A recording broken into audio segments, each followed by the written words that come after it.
Snipes and Insights, Monday, April 28th. I'm your host, Keith Kavanaugh, alongside Tyler Madarasz. Tyler, how's it going today? It's going great. Bit of a long weekend, but we made it to Monday. And I think the most important thing to start off the show is I do have some proof that we got the beer stick from the game over the weekend. How I acquired this beer stick is it's kind of an interesting story. They were selling them at like maybe 3 or 4 different concourse stands, and then they were all sold out except for one. It was like 15 minutes till puck dropped. The line was like 300 people deep. I kind of just snuck to the front a little bit, and I asked one of the guys who was about to buy, I was like, hey, mind if I get a couple in here? He said, Venmo me $15. I said, done. We had a little transaction, and I got 2 beer sticks. Unreal. Did you drink the beer out of the straw, or was there another way? No, that was the only way. Everyone was doing it. Is it weird to drink beer out of a straw? Absolutely. But that was kind of the vibe. And then I used it the next day, clearly, as a water stick to recover from Friday night's game. My voice still isn't there, clearly. But the game was sick. Obviously, the Devils won on Fridays. Simone Nemec, overtime winner, just as everyone predicted. A much maligned season for Nemec, up and down, former second overall pick. Got called out publicly by Sheldon Keefe. But, man, what a game for him and what a confidence booster, I'd say. Yeah, definitely. A double OT thriller. So cool you were in the building for it. And, like, Simone Nemec, we're like, does he want to stay in New Jersey? Does he want out? There were some worries for Devils fans that maybe he wanted to leave. But, like, looks like he's fitting in pretty nicely. And right now with couple regulars out, 3 regulars out on the back end, he's trying to play a big part. So that was a pretty fun OT game. The one I went to in Ottawa, that building was absolutely buzzing. Those Senators fans, Keith, are crazy in Ottawa. You also had an OT game yourself. Yeah. The OT game was pretty fun. Like the Brady sucks chants were going, the Matthews Balding chants were going from the Senators fans. So it was a fun time. Our nation's capital up here is a pretty good time. And like you even had a Vegas overtime game where Barbashev won. So much fun action over the weekend around the Stanley Cup playoffs. 100%. A couple of the series I want to dive into real quick. I think the LA Edmonton series to me is one that is just, it's kind of gone absolutely nuclear, I think, in terms of just the overall back and forth. But also, I think a lot of the Kings fans are a little upset with Coach Jim Hiller. If we can get the video going, Seth, on the challenge over the weekend. So game 3, this was a goal to tie the game. Evander Kane scored. There's about 6 minutes left in the game. This puts the goal 4-4. Jim Hiller challenged it for goalie interference, which goalie interference is a call that I think a lot of people are not clear on what the rules are. And Evander Kane does smack Darcy Kemper's pad there before the puck goes in the net.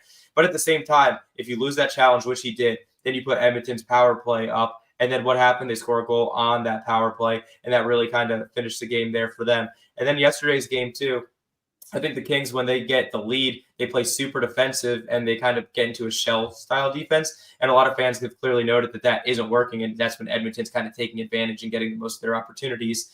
And also, he's not really playing his lineup. Like, he limits it to 3 forward lines. He limits it to the two defense pairs. I think 3 of the defensemen logged like 35 minutes in the overtime game last night. So, I mean, that's a tough one for them. Yeah, Joel Edmondson was one of those guys, Keith, like pretty crazy. He logged that many minutes. And as you say, like Brandt Clark barely played, Jacob Moverari, who we mentioned last week. 2 minutes, I think, 2:45. Like not even 3 minutes. So like, what's the point of even dressing him? I guess Jordan Spence was out. So I don't know. Like, as you say, shortening the bench, Jim Hiller, you lose 2 games. The one going back to Friday, just to quickly touch on the Evander Kane goal. I really didn't think there was much there. I was kind of glad that they called it a goal, and could have been a kick too if he doesn't get his stick on it, right? Kind of when it's under the pad of the goaltender. Probably doesn't count because it's a kicked in goal, but gets his stick on it. Evander Kane gets that crowd going in Edmonton. And then all of a sudden, like so quickly on that power play, boom, they score what should be the eventual game winner. And then the game yesterday, like the amount of goals in this series, I think through 4 games, the number's like 37 goals. So good thing Chris Knobloch put in Calvin Pickard for game 3 and 4. We'll see how he fares on the road in Los Angeles, where it's really tough to win. But this series has exceeded expectations, I think, so far. I think to that point too, Tyler, you should be taking the overs if you're on Cool Bet using their odds, their lines. I think the over has been in play in probably all 4 games in this series, at least 3 of the 4 games. But even like the top line for Edmonton's now going, their power plays going. Evan Bouchard is going. Corey Perry looks great out there. He had that kind of bat style goal yesterday, and he's just been a menace as he usually does in the playoffs. So I think Edmonton's kind of firing on all cylinders right now. And Calvin Pickard, he hasn't looked great, but he's made the saves he's needed to make. So I'm sure they'll probably go to him again in Game 5, and we'll see how that plays out. But then speaking of goaltenders, let's switch it to another series, and that's the St. Louis Blues and the Winnipeg Jets. Connor Hellebuyck, the unanimous Vezina Trophy winner, back-to-back years, possible MVP Hart candidate. If you want to take a look at this graphic, like his regular season numbers are absurd, right? In 2022-23, the fourth highest goal save above expected, and then the last 2 years he was first. But then if we're looking at the last 3 playoff runs, they lost in the first round in 22-23 and 23-24. Last year he had minus 6.5 goal save above expected in only 1 round. This year he's already up to minus 7.2 goal saved above expected. His save percentage is like .817, which is just a far cry from his numbers during the regular season. Now, I was looking at the goals yesterday, too, and really, most of the goals, there was traffic, there were deflections, Jake Neighbors had a touch in front. So, like, the goals aren't necessarily his fault. The Robert Thomas one is the one that stuck out to me as the one where I'm like, you really want him to, like, stay with it. It was kind of a breakaway, but at the same time, it kind of looked like he gave up a little bit. And I'm not going to Eric Comrie in Game 5 with this series up 2-2, but I am hoping to see this kind of light a fire under Connor Hellebuyck and get back to that regular season form. Yeah, you need that if you're Scott Arniel, the rest of the coaching staff. And like, it's impossible to go to Eric Comrie unless we've seen Comrie come in twice in the last 2 games in St. Louis. But like, you could never start Eric Comrie. When you have Connor Hellebuyck on your team, as you say, multiple Vezina Trophy winner, winning one again this season, you just can't bench him to start a hockey game in the postseason. As we see, the numbers are bad. Like, it's almost like Stuart Skinner's disguising himself in a Connor Hellebuyck jersey and playing games for the Winnipeg Jets at times. Like, that's how bad Hellebuck's been. But clearly, a lot of it's mental. Like that Thomas goal, completely agree with you. Like, maybe Hellebuyck could have had it. A couple blasts from the point, the deflection by Neighbors, some tough goals. But going back to the game before, maybe a couple he could have had as well. So Connor Hellebuyck just needs to lock it down on home ice in Game 5, get the Jets the series lead back. But man, the way the St. Louis Blues are playing, and I know these last 2 wins have come on home ice, but they're a very scary team. And if I was a Jets fan, I'd be pretty scared going into Game 5 and 6. I did call the series to go 7 at the beginning in our playoff previews. And after the first 2 games, I was like, all right, maybe that was a stretch. Maybe that was pretty stupid. But the Blues turned it around. Their top guys, Kyrou, Thomas, are all going. On the defensive end, too, Cam Fowler is looking like a really, really good acquisition for the St. Louis Blues. So I'm interested to see how that series plays out. A lot of these series now, we got a few that are tied 2-2, which is really exciting, especially one tonight. And maybe the other one tonight could get tied at 2-2. But also, too, on the weekend recap, let's take a look at this hit in the Caps Habs series from Tom Wilson, where it basically, at full speed, it kind of does look like he makes that head-to-head contact. They didn't call anything on this play. The Capitals and the Canadiens were going at it. I think in the other game, too, like Wilson and Anderson were scuffling it up on the bench. This series now is 3-1. We had Dobish play last night because Montembeault is a little banged up. Also in the Devil series, too, Freddie Anderson's banged up. So the injury bug is starting to pile up in these playoffs. But I think that series is good. Logan Thompson got hurt in what looked like possibly a season ender, and he comes back and plays in Game 4, no problem. Looked great out there. Yeah, if I was to bet on which one of those goaltenders would have played in the next game, Thompson or Montembeault, probably would have been Montembeault, but all of a sudden he doesn't play and Logan Thompson does. The guy's a beast. Dylan Strome absolutely ran him over. But that hit we just saw by Tom Wilson, those are the things that can shift the period, can shift the series. And Alex Carrier, unfortunately, was on the receiving end of that one. I think he just got low enough where it wasn't a full headshot. We've seen Tom Wilson do it in the past. He's been really good, actually, over the last couple of years at kind of towing that line and not doing anything too dirty. And I know there's a lot of Tom Wilson haters out there, but 15 seconds later, Keith, Chychrun just floats one into the zone. Yep. Duhaime gets it, banks it off Cole Caulfield and in. And that's your game right there. Like, the Montreal Canadiens can't do anything. So that hit changed that shift, changed the complexion of the game. And that was just a huge loss for Montreal after starting the weekend off with a win. Yeah, and when Cole Caulfield got that goal to tie it up, I thought maybe the momentum was going to swing a little bit in Montreal's favor. But that's really the nail on the coffin for that, in terms of like the hit happening, and then 15 seconds later on the same run of ice, they get that goal to put them in the lead. I think that kind of killed them a little bit. But yeah, I think that's all for the weekend recap. I mean, amazing games. Like we mentioned, that Vegas-Minnesota series now is tied up at 2. We had this series also. This one's 3-1. The Devils Canadiens 3-1. Your Leafs, are the Leafs going to finally close it out tomorrow? Hopefully, we'll see if that happens. But let's get into the games tonight. Let's pull up the lineups for Tampa Bay, Florida. We got Florida minus 147 on the money line favorite with Tampa plus 125. The over-under is set at 5.5. If you look at Tampa's lineup, it looks like yet again they're going to go 11-7. It is interesting, though, on that left wing, too. Brandon Hagel is back in the lineup. And then on the flip side for the Panthers, Evan Rodriguez popped up to that second pair. They kind of split up, like Ryan and Lindell. Samoskevich, is he out? Is he hurt? Yeah, he might miss the game, supposedly. Okay, so that, and then obviously Aaron Ekblad came back in game 3. And I was looking at the underlying stats. He popped in right into that top pairing with Gustav Forsling. And while they controlled about 50% of the expected goals and shot attempts, they were on the ice for 3 goals against at 5-on-5. So not the greatest game for the top pairing, but hopefully they're able to tighten up a little bit. And Tampa, what a big win for Tampa on the road, down 2-0 in the series. They needed that win, and they got it most, and their superstars brought it. Vasilevsky looked great in net. But yeah, anything get caught your eye in this series before we go into the coaches and the hit that people want to talk about? Yeah, we'll talk about that hit in a second. It was just like the game by Tampa. I thought throughout the entire 60 minutes, they kind of played a better team game than we saw them play on home ice in Tampa, Keith, when they lost 2 straight games to start the series. So was really impressed by a lot of the players. You mentioned Hagel didn't play in that game, and they just had other guys step up. Like I thought Anthony Cirelli looked great. Nikita Kucherov again looked great. He didn't get attacked in the first or second shift like I thought he might, but we'll talk about what happened to Jake Gensel. And then like a big goal from Luke Glendening as well. Like how about Luke Glendening getting that puck in tight from Yanni Gourde, roofing one on Sergei Bobrovsky. That was such a huge goal in the third period. And maybe this is a road series, Keith. Like maybe it's one of those series like we've seen in the past where you're like, all right, this team's set on home ice. Then they lose every game on home ice. They win on the road. Could have that in the Battle of Florida here.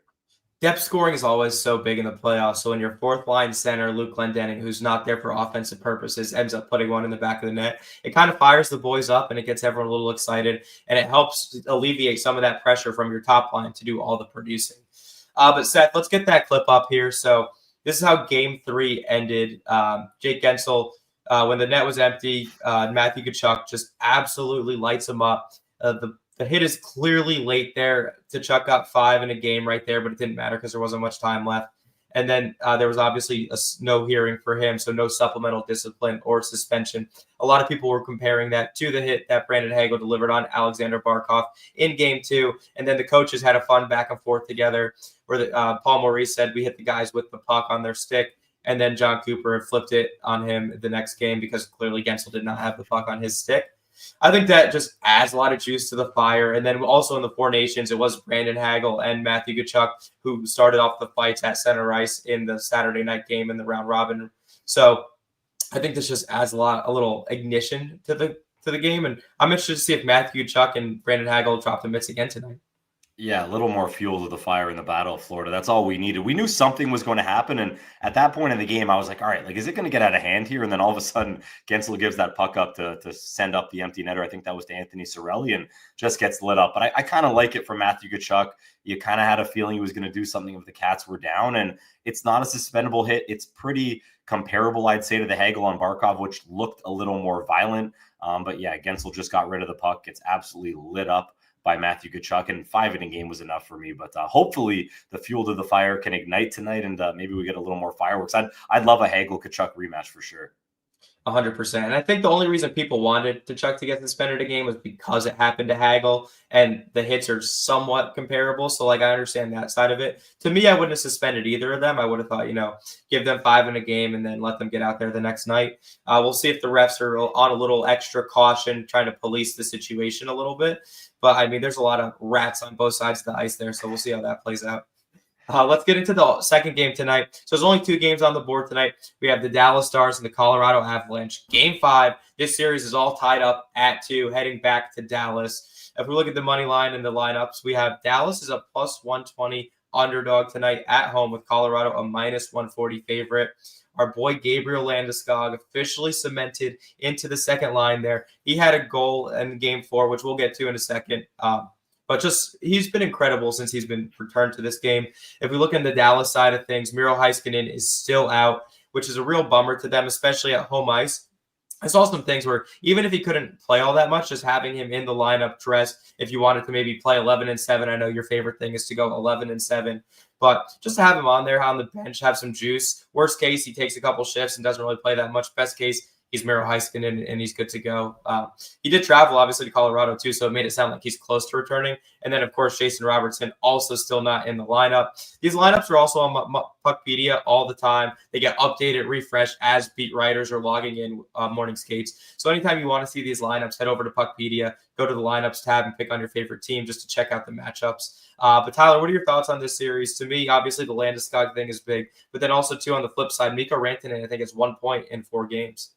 Yeah, you almost get the feeling like tonight, 5 games, like the 5th game of the series, maybe Mikko Rantanen explodes tonight. Like a Dallas Stars victory would be so huge after not even scoring in the last game where Colorado shuts you out. We got to give credit to Mackenzie Blackwood as well. I thought he played a pretty solid hockey game, and his team in front of him just needed a few goals to get them to win. But I feel like tonight's the night that Mikko Rantanen could finally show up in the series against his former team. I know Mikko Rantanen would love to do that because, as you say, hasn't really done much to produce offense. So we'll see if he can do that tonight on home ice. But this series, like the Tampa, Florida ones, kind of lived up to expectations so far. The Robertson and Heiskanen injuries are huge and obviously playing into things, but just excited for another Avs-Dallas Stars matchup tonight.